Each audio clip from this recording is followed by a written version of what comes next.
कुछ नौकरी लगे आपके लिए आज कुछ कभी और है। देखो अग्निवीर के अंदर कितना अच्छा पॉइंट है।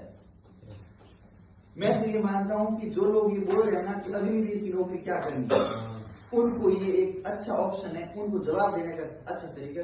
अग्निवीर की नौकरी है ना आज के समय में सबसे बेस्ट होगी।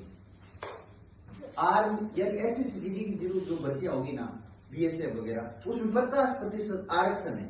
इसका मतलब है आपका लाइफ है ना सिक्योर हो। आप अगर जिसको नौकरी, देखो मैं बताऊं आपको, ये ध्यान रखना, आर्मी अग्निवीर के अंदर मान लो आप सेलेक्ट हो गए। देखो पहली बात करो कि आर्मी के अंदर आपको पता है कि 17.5 से लेकर के 21 साल एज तक आर्मी भर्ती होते हैं। और वो बच्चे होते हैं जो ग्रामीण लेवल से होते हैं, पढ़ाई में मीडियम लेवल होता है या ठीक ठाक पढ़ाई में होता है, वो बच्चा आर्मी अग्निवीर की, या फिजिकल में ठीक है वो बच्चा आर्मी अग्निवीर में जाता है। या थोड़ी घर की स्थिति मान लो ठीक ठाक है, मतलब किसान परिवार से हैं तो मतलब ठीक ठाक फैमिली वाला ही आर्मी के अंदर जाता है। सीधी सी बात है, सच्ची और कड़वी बात है। ऐसा थोड़ी है कलेक्टर का बेटा आर्मी के अंदर नौकरी कर रहा है, नहीं कर रहा। वो जाएगा कोई बड़े लेवल पद पे जाएगा। आर्मी GD की बात कर रहे हैं, आर्मी अग्निवीर की बात कर रहे हैं। तो सीधी सी बात है देखो कि जिस घर की मान लो ठीक ठाक स्थिति है, उसको अगर बच्चा आर्मी अग्निवीर के अंदर ज्वाइन हो जाता है तो कितनी अच्छी बात है। कैसे अच्छी बात? क्योंकि वो दूसरी भर्ती के लिए लायक नहीं, क्योंकि दूसरे में कंपटीशन में या पढ़ाई में उसका लेवल नहीं हो सकता है।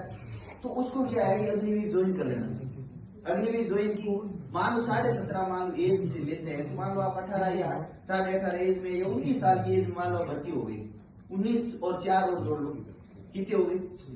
23 साल। 23 साल में से 40 लाख रुपया कमा गए।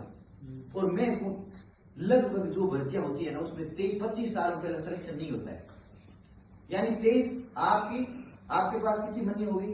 कम से कम 40 लाख के आपके पास पेमेंट है। यानी आपके पास नगद कितने हो जाएगी? 22-23 लाख तो आपको पेमेंट नगद ही मिल जाएगा। और कुछ उसमें राशि और जुड़ के आपके पास 20 लाख मतलब जेब हो जल्दी 4 साल कंप्लीट करो और बढ़िया लाइफ स्टाइल है, एकदम बढ़िया परिवार समाज रहने आप इज्जत रहेगी। तो उनको ये समझाओ कि ये उसके बाद में मान लो किसी का नहीं है मन कि मेरे को आर्मी की या बेल्ट की नौकरी नहीं करनी है, तो दूसरी तैयारी करो, कोई बात नहीं। 23 साल में आए हो आप, 24 में आए हो, मान लो 25 में आए हो, 25 के 30 के बीच में आप बढ़िया कोई तैयारी करो। कंपटीशन की जो तैयारी करता है ना वो कम से कम अपने जीवन के 10 साल देख के सिलेक्शन लेता है। राजस्थान पुलिस वाले जो अभी भर्ती हुए हैं, क्या ये मानते हो कोई 21 साल का बच्चा सिलेक्ट हुआ? नहीं हुआ कोई। आप लिस्ट उठा के देख लो, जितने भी राजस्थान पुलिस में अभी सिलेक्ट हुए ना 23 से 28 के बीच में 30 साल एज के बच्चे सिलेक्ट हुए। कितनी एज में? 25 से 30 साल एज में बच्चा सिलेक्ट हुआ है। क्योंकि पहली भर्ती में सिलेक्शन नहीं हुआ, दूसरी में हुआ नहीं, या तीसरी लास्ट भर्ती में कहीं सिलेक्ट हुआ।